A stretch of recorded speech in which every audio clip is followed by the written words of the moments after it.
When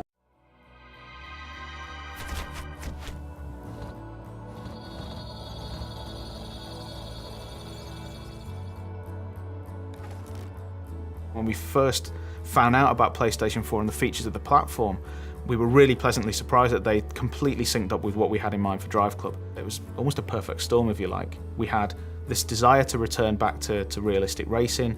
We had this new hardware platform. It was just nice to finally align with both the platform and our own desires as a studio and try and kind of bring that game to life.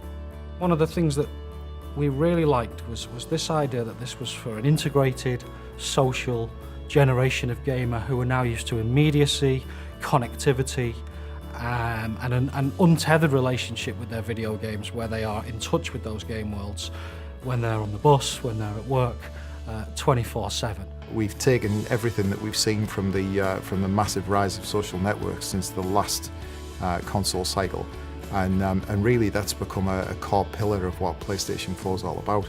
So, you know, DriveClub really works on that level better than anything else you've ever played. We wanted to create a community, a genuine, living, breathing community. So when it came to looking at how we tackle that from a DriveClub perspective, you know, what did community mean to us? It meant that you had to have the ability for players to race both competitively but also collaboratively.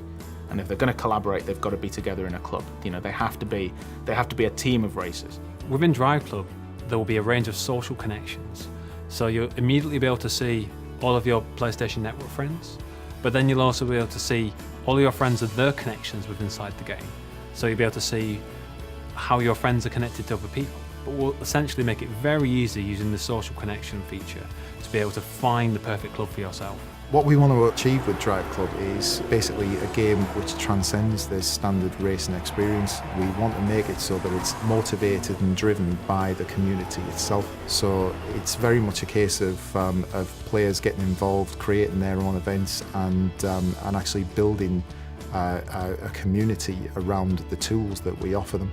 So at the core of DriveClub, you have the ability to, anything that you do in the game, any time that you set, any score that you set, you can bundle that up as a challenge and then send it to friends, club mates, even complete strangers. You know, you can pass this data on to them and say, look what I did, I dare you to beat it. Challenges are not just to send and forget. Basically, you're put into a leaderboard with those people, and so for the set duration of the time of the challenge, you can compete to sort of better yourself. In addition, once the challenge has been sent out, if people like that challenge, they can start competing in it or even forward it on to their friends, and so there's an opportunity for those challenges to go viral. One of the key ways the PlayStation 4 really enhances the multiplayer experience in DriveClub is the fact that every single section of every one of our tracks, our real-world kind of breathtaking, beautiful vistas, has data that can be turned into challenges for the best times, the best drift settings, the best 0 to 60 records on every straight, on every bend, on every turn, every piece of camber, every surface type has data that can be turned into challenges which can then be sent to others. That's only achievable on this console with this brilliant new emphasis on connected gameplay. DriveClub isn't a professional racing series. This isn't Formula One or IndyCar or anything like that. This is just a bunch of people that love cars, that love racing, that want to compete together, collaborate together, that just want to turn up to a location and just put their tyres on the asphalt, you know? We want to make sure that, you know, irrespective of your level of skill, whether you're a hardcore racer or just casual racer, that you can pick up and play. But it has those layers of depth inside there. So if you are a skilled player, you can shave off those tenths of a seconds per lap. But if you are a casual player, you can pick it up and play and still post a good lap time.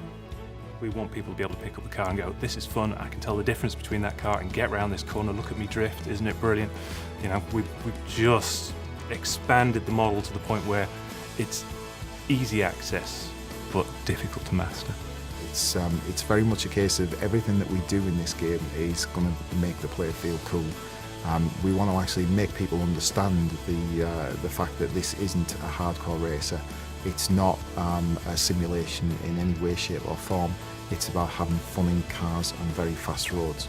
And of course, you know, being able to actually send out that information and by cool videos, screenshots, and even sharing it to things like Ustream and the like, is absolutely integral to that.